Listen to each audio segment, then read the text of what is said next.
The Anakim, mentioned in the Old Testament, were a group of people described as giants. They were descendants of a figure named Anak. According to the Bible, Anak's lineage is significant because it ties into the larger narrative of Israel's conquest of the Promised Land. The ancestry of the Anakim. The Anakim were related to Anak, and Joshua 15 verse 13 gives us a clue about their origins. The verse states, "Now to Caleb the son of Jephunneh he gave a portion among the children of Judah, according to the commandment of the Lord to Joshua, even the city of Arba, which is Hebron."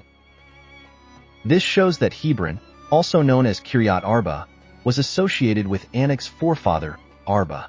Hebron was located in the region of Judah and was part of the land of Canaan. Scholars have suggested that the Anakim were a remnant of Palestine's original inhabitants before the Canaanites arrived. Some believe they were a Cushite tribe from Babel. The Anakim were known for their intimidating stature, which made them formidable to the Israelites when they arrived in the Promised Land. The spies and their report. When the Israelites reached the Promised Land, they were instructed by God to scout out the territory. This mission was carried out by 12 spies who explored the land and found that the Anakim lived there. The report from these spies was mixed. Caleb, one of the spies, believed that the Israelites could conquer the land despite the presence of these giants. However, the other 11 spies were not so confident. They reported that the Anakim were so large that the Israelites seemed like grasshoppers in comparison, both to themselves and to the Anakim. Numbers 13:33. "And there we saw the giants, the sons of Anak, which come of the giants. And we were in our own sight as grasshoppers, and so we were in their sight." This negative report spread fear among the Israelites. They doubted their ability to conquer the land and began to complain and question God's plan. Their lack of faith led to serious consequences. God was displeased with their disbelief and declared that they would wander in the desert for 40 years. During this time, only Caleb and Joshua, who trusted in God's promise, would be allowed to enter the Promised Land, while all others over the age of 20 would perish in the wilderness. Numbers 14 verses 29 to 30. "Your carcasses shall fall in this wilderness, and all that were numbered of you, according to your whole number, from 20 years old and upward, which have murmured against me, doubtless ye shall not come into the land, concerning which I swear to make you dwell therein, save Caleb the son of Jephunneh, and Joshua the son of Nun." The Anakim after 40 years. After 40 years of wandering, the Israelites, under the leadership of Joshua, were finally ready to enter the Promised Land. At this point, the Anakim were still residing in the land. Joshua and his army began the process of conquering the territories held by the Anakim. Despite the Anakim's intimidating presence, they could not withstand the power of God. Joshua's forces defeated the Anakim in a series of battles, and the giants were ultimately driven out of the land. The only Anakim who remained were in Gaza, Gath, and Ashdod. Joshua 11 verse 22. There was none of the Anakim left in the land of the children of Israel. Only in Gaza, in Gath, and in Ashdod there remained. Caleb's determination. Caleb, who had been a spy and had trusted in God's promise, was now 85 years old. He remembered God's promise to him and remained determined to drive out the Anakim himself. In Joshua 14 verses 10 to 12, Caleb says, "And now, behold, the Lord hath kept me alive, as he said, these 45 years, even since the Lord spake this word unto Moses, while the children of Israel wandered in the wilderness. And now, lo, I am this day 85 years old. As yet I am as strong this day as I was in the day that Moses sent me. As my strength was then, even so is my strength now, for war, both to go out and to come in. Now therefore give me this mountain, whereof the Lord spake in that day. For thou heardest in that day how the Anakims were there, and that the cities were great and fenced. If so be the Lord will be with me, then I shall be able to drive them out, as the Lord said." Scholars debate the exact timeline of Caleb's victory over the Anakim. One theory suggests that Caleb defeated them while still under Joshua's command, as noted in Joshua 11.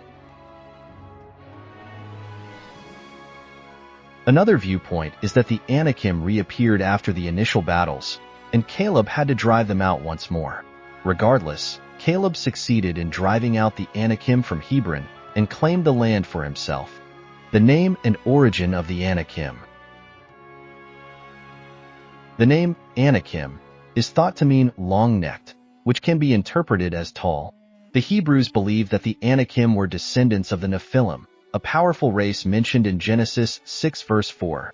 There were giants in the earth in those days, and also after that, when the sons of God came in unto the daughters of men, and they bare children to them, the same became mighty men which were of old, men of renown.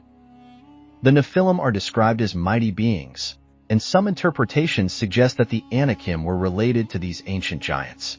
Numbers 13:33 refers to the Anakim as the sons of Anak, which come of the giants, highlighting their perceived connection to these formidable beings. Moses' assurance and warning.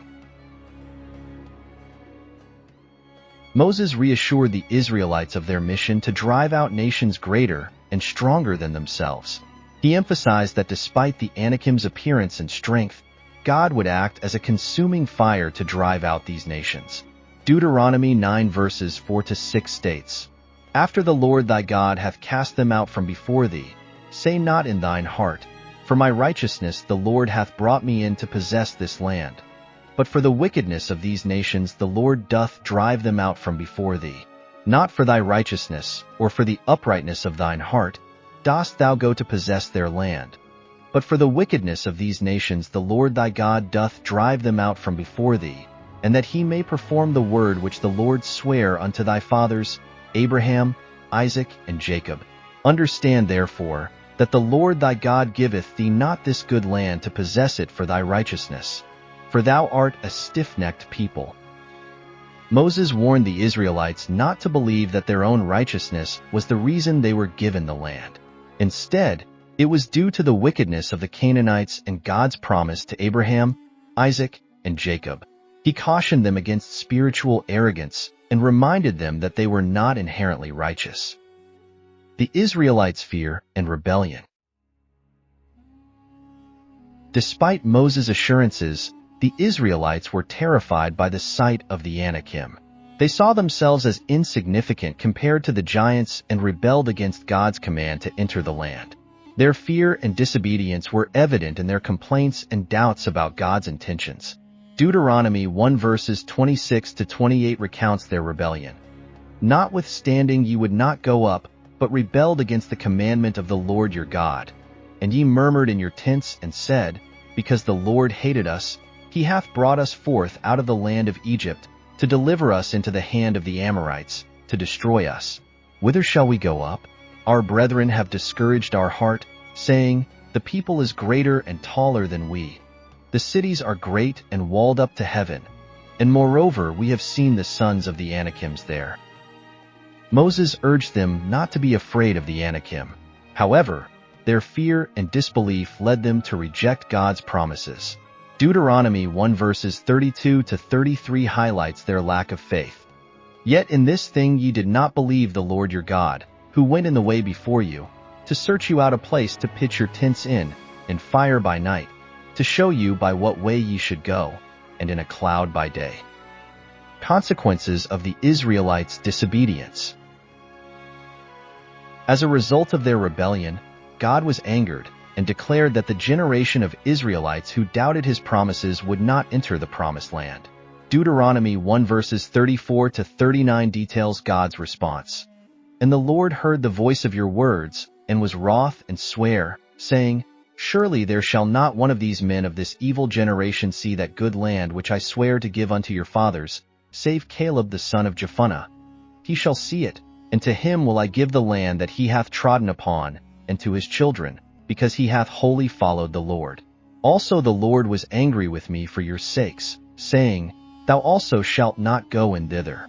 But Joshua the son of Nun, which standeth before thee, he shall go in thither.